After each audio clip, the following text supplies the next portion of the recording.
ঢাকি ভাই লতা, তুমি অশোক গাছের গোড়ায় চলে যাও। তোমার জন্য অতি আগ্রহে আমাদের সন্ন্যাসী ভাই ও দিদি ভাইরা আছে, কারণ ধুলোকরণ শুরু হবে। তোমাদের ঢাকের কাঠি করলেই তবেই আমাদের সন্ন্যাসী ভাই ও দিদি ভাইরা ধুলোকরণ শুরু করবে। তাই বলছি ঢাকি ভাইরা তোমরা অশোক গাছের নিচে চলে যাও।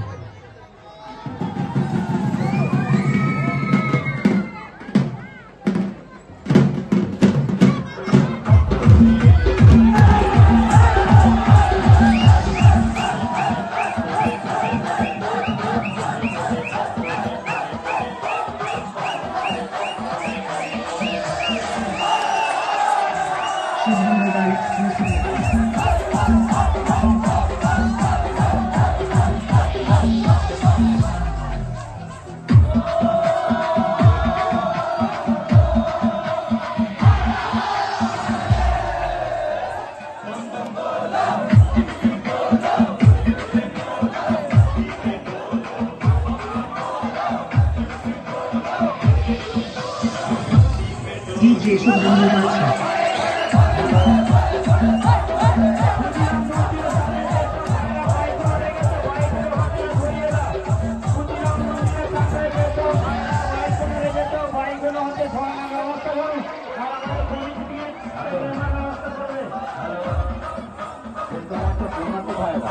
বাবা কুজিরায় মন্দিরের সামনে বাইক